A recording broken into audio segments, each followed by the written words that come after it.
अगर आपका percentile around 70 है जेई के अंदर और आप इंजीनियरिंग कॉलेज में हो या ज्वाइन करने वाले हो तो ये वीडियो आपके लिए है। जब मेरा 70 परसेंटाइल आया था ना जेई में, मुझे लगा था कि बस एग्जाम खत्म, स्ट्रेस खत्म और अब जिस लाइफ जो है ना वो बिल्कुल नॉर्मल हो जाएगी। बट सच बताऊँ, रियल जो गेम है ना वो कॉलेज ज्वाइन करने के बाद स्टार्ट होता है। और कोई ऑनेस्टली नहीं बताता कि 70% स्टूडेंट की एक्चुअल कॉलेज लाइफ कैसी होती है, कि इंजीनियरिंग कॉलेज में जाने के बाद उसकी लाइफ कैसे चेंज हो जाती है।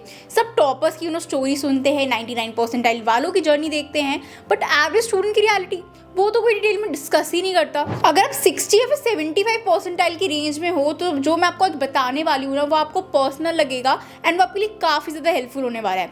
मेरे भी जेई के अंदर 70 परसेंटाइल आए थे और इस पर मैंने एक सेपरेट वीडियो बनाया हुआ है जो आप लोगों को काफ़ी अच्छी लगी थी, जिसके अंदर मैंने बहुत सारी चीज़ें बताई थी, कैसे मैंने जेई का एग्जाम दिया, जेई के अलावा मैंने कौन से एग्जाम दिए, कैसे मैंने एडमिशन लिया, वो पूरी मैंने अपनी जर्नी बताई है। आप उसको जाके भी देख सकते हो। बाकी इस वीडियो के अंदर मैं आपको बताने वाली हूँ life of 70 percentile student in an engineering college. तो चलो वीडियो को स्टार्ट करते हैं। अब देखो, कॉलेज का जो फर्स्ट वीक होता है ना वो बहुत ज़्यादा एक्साइटिंग होता है। नया कैंपस, नए लोग, थोड़ी फ्रीडम और सबसे बड़ी चीज़, कोई रोज़ आपको पढ़ने के लिए फोर्स नहीं कर रहा होगा।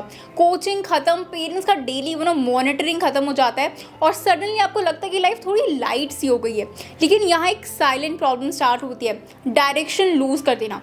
कोचिंग में टाइमलाइन फिक्स होती है, सिलेबस डिफाइंड होता है, टारगेट क्लियर था कि जेई क्रैक करना है। इंजीनियरिंग में कोई आपको डेली टारगेट नहीं देता। यहाँ पे कोई आपको रोज़ बोलने नहीं आएगा कि 6 घंटे बैठ के पढ़ना है, ये करो वो करो, ऐसा कुछ भी नहीं होने वाला। और 70% स्टूडेंट के लिए ये फ्रीडम थोड़ी सी डेंजरस हो सकती है क्योंकि ऑलरेडी क्लैरिटी स्ट्रॉन्ग नहीं थी। आप सोचते हो कि आप क्या फोकस करूँ, सीजी पे करूँ या फिर कोडिंग पे ध्यान दूँ, सोसाइटीज़ इन्जॉय करूँ कॉलेज लाइफ, और ये सब क्लैरिटी आपको मिलती नहीं है। तो यूजुअली डिफ़ॉल्ट ऑप्शन आप चूज़ कर लेते हो क्योंकि देखो सीधी सी बात है, एक आपको ईजी चीज़ लगती है, एक आपको डिफिकल्ट चीज़ लगती है। आप फर्स्ट ईयर में हो, ऑलरेडी जेई का प्रेशर झेल के आए हो, तो ऑब्वियसली ईजी चीज़ को ही चूज़ करोगे। और यहीं आपका ना जो फर्स्ट ईयर है वो डिसाइड होता है। फर्स्ट ईयर कब कहाँ जरा जाएगा ना कुछ पता नहीं चलता है। फिर आपके एकेडमिक स्टार्ट होते हैं। अब यहाँ एक इंटरेस्टिंग रियलिटी जो मैं जेन्युइनली ना फर्स्ट सेमेस्टर के बाद समझी वो है कि इंजीनियरिंग को फ़र्क नहीं पड़ता कि आपका जेई परसेंटाइल क्या था। यहाँ सब जीरो से स्टार्ट होता है। लेकिन अगर आप प्रेपरेशन टाइम में एकेडमिकली स्ट्रगल करते हो तो इंटरनली थोड़ा सा हेजिटेशन होना या फिर इंटरनली आप पे प्रेशर लेना, वो देखो वो सब नॉर्मल है। आप पहले से अज्यूम कर लेते हो कि शायद मैं टॉप सब्जेक्ट्स में स्ट्रॉन्ग नहीं हूँ, तो इस वजह से या तो आप अपना एक सेफ गेम खेलते हो या फिर आप ओवर कॉम्पनसेट करने लगते हो। देखो, जो आपकी जेई परसेंटाइल होती है वो सिर्फ आपका कॉलेज डिफाइन करती है। मैं खुद कॉलेज में पढ़ रही हूँ, मैं सेकेंड ईयर में हूँ। अब मेरी क्लास में कोई 70 परसेंटाइल वाला भी है, कोई 60 वाला भी है, कोई 90 वाला भी है, किसी को कोई फर्क नहीं पड़ता। आज तक मुझे किसी टीचर ने पूछा नहीं क्लास में बैठे कि मेरा कितना जेई का रैंक आया था, कितनी मेरी परसेंटेज आई थी। तो it really does not matter. JEE की परसेंटाइल से आपको सिर्फ कॉलेज मिलता है। कॉलेज के अंदर आप क्या कर रहे हो वो सब आप पे डिपेंड करता है। 60 परसेंटाइल वाला भी मैं आपको बताऊँ आपसे बेटर प्लेसमेंट ले सकता है अगर वो स्किल्स डेवलप करे तो। अब देखो, मैं ना एक ऑनेस्ट चीज़ बोलूँगी, 70 परसेंटाइल वाले जो स्टूडेंट्स होता है ना वो यूजुअली 2 टाइप्स में डिवाइड हो जाते हैं। पहला टाइप वो होता है जो बोलता है वैसे भी टॉप कॉलेज तो मिला नहीं, अब चिल ही करते हैं। अब ये लोग फर्स्ट ईयर मस्त इंजॉय करते हैं, अपना डायरेक्शन लूज कर देते हैं और फोर्थ ईयर तक आते आते इनके काफ़ी सारे बैकलॉग्स और बैक लग जाती है। दूसरे टाइप वो होता है जो इंटरनली थोड़े से इनसिक्योर होते हैं और हर चीज़ में प्रूव करने की कोशिश करते हैं। हर असाइनमेंट परफेक्ट करना है, हर टेस्ट में टॉप करना है, हर जगह दिखाना है कि मैं तो कम नहीं हूँ। अब देखो, दोनों ही बहुत ही ख़राब चीज़ है, दोनों ही डेंजरस है क्योंकि इंजीनियरिंग एक मैराथन है, कोई स्प्रिंट नहीं है जिसको जीतना है तुम्हें। अब इसके बाद आ जाता है skill reality phase. Second semester या फर्स्ट ईयर के एंड तक आपको समझ आने लगता है कि प्लेसमेंट सिर्फ कॉलेज के नाम से तो बिल्कुल नहीं मिलने वाली। यहाँ से डिफरेंस क्रिएट होता है। 95% वाला जो स्टूडेंट भी अगर मैंने बोला भी आपको, अगर 95% वाला भी स्टूडेंट स्किल डेवलप नहीं कर रहा है तो वो एवरेज ही रहेगा। और 70% वाला भी अगर फर्स्ट ईयर से कोडिंग, इंटर्नशिप या अपनी कम्युनिकेशन पे काम करता है तो वो हेड निकल जाता है। यहाँ पे बहुत स्टूडेंट को शौक लगता है। स्कूल और कोचिंग सिस्टम आपको मार्क्स के बेस पर रैंक करता है। इंजीनियरिंग लाइफ आपको कंसिस्टेंसी के बेसिस पर रैंक करता है। जितना रोज अपनी स्किल्स पे काम करोगे उतनी अच्छी प्लेसमेंट लेके जाओगे। एक और रियलिटी, क्राउड इम्पैक्ट। अगर आप प्राइवेट या फिर टियर 3 कॉलेज में हो तो आपको मिक्स क्राउड मिलेगा। कुछ लोग जेन्युइनली एम्बिशियस होंगे, कुछ लोग सिर्फ डिग्री के लिए यहाँ पे होंगे। यहाँ आपको एनवायरनमेंट आपको खुद से पुश करता है और डिस्ट्रैक्ट भी करेगा। 70% स्टूडेंट के लिए जो सबसे इंपॉर्टेंट डिसीजन होता है वो है कि कौन सी कंपनी चूज़ करता है वो। अगर आप एम्बिशियस ग्रुप के साथ हो, हैकाथॉन्स अटेंड कर रहे हो, उनके साथ सीनियर से अच्छा कनेक्शन बना के रखते हो, बातचीत करते हो, लिंक्डइन यूज़ करते हो, अपने आप पे ग्रोथ पे काम कर रहे हो, और सिर्फ अटेंडेंस या फिर इंटरनल मार्क्स तक लिमिटेड नहीं हो, तो 4 साल आपके काफ़ी अच्छे जाएंगे, अच्छी प्लेसमेंट ले जाओगे। वरना अगर इंटरनल के पीछे भाग रहे हो ना, इंटरनल मार्क्स के पीछे, कुछ नहीं होने वाला। अब कॉलेज लाइफ की बात करो, प्लेसमेंट एंजाइटी के बारे में ना बात करें, ऐसा तो हो ही नहीं सकता। अब चलते हैं प्लेसमेंट एंजाइटी की तरफ। कॉलेज लाइफ की बात करें और प्लेसमेंट एंजाइटी की ना बात करें, ऐसा तो हो नहीं सकता। तो अब बात कर लेते हैं प्लेसमेंट एंजाइटी के बारे में। देखो, सेकेंड ईयर के बाद से ना टेंशन थोड़ी थोड़ी स्टार्ट होने लग जाती है कि मेरा परसेंटाइल लो था, क्या मुझे अच्छी जॉब मिलेगी।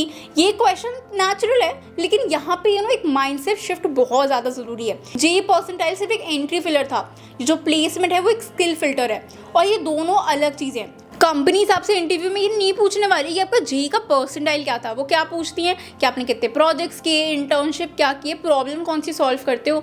और यही वो पॉइंट है जहाँ पे 70% स्टूडेंट कम बैक कर सकता है। एक जो चीज़ जो मैं पर्सनली फील करती हूँ वो है कॉन्फिडेंस रीबिल्डिंग। देखो, जब आप टॉप एग्जाम में टॉप्स को नहीं ला पाते तो थोड़ा सा कॉन्फिडेंस जो आपका शेक हो जाता है। इंजीनियरिंग के पहले 1-2 साल तो आपके एक्चुअली सेल्फ कॉन्फिडेंस रीबिल्ड करने का एक फेज़ होता है, जब आप फर्स्ट प्रेजेंटेशन देते हो, फर्स्ट टेक्निकल इवेंट में पार्टिसिपेट करते हो, या फिर अपनी फर्स्ट इंटर्नशिप क्रैक करते हो, तो आपको रियलाइज़ होता है कि आप सिर्फ एक परसेंटाइल नहीं हो, आप एक लर्नर हो। और ऑनेस्टली ये रियलाइजेशन बहुत ज़्यादा पावरफुल होता है। लेकिन मैं सिर्फ पॉजिटिव साइड नहीं दिखाऊंगी। हार्ड ट्रुथ ये है कि अगर 70 परसेंटाइल के बाद आप प्रोएक्टिव नहीं हो, आप भीड़ में यूजुअली लॉस्ट हो जाते हो। क्योंकि देखो, सिस्टम आपको स्पून फिट नहीं करने वाला, कॉलेज का तो बिल्कुल नहीं करेगा। आपको खुद अपॉर्चुनिटीज़ ढूंढनी पड़ेंगी, खुद सीनियर्स को अप्रोच करना पड़ेगा, खुद रिज्यूमे अपना बनाना पड़ेगा। और जो स्टूडेंट्स इनिशिएटिव नहीं लेते ना, वो कंप्लेन ही करते रह जाएंगे कि कॉलेज कुछ नहीं करा रहा। मेरे खुद के क्लास के बहुत सारे बच्चे जो बोलेंगे कॉलेज कुछ नहीं करा रहा, और ऐसे भी स्टूडेंट हैं जो कि इंटर्नशिप क्रैक कर चुके हैं। So it's all about mindset कि आप कितना काम करते हो खुद से। तो 70% स्टूडेंट की रियल लाइफ क्या है इंजीनियरिंग में? It's a comeback story, but only if you decide to make it one.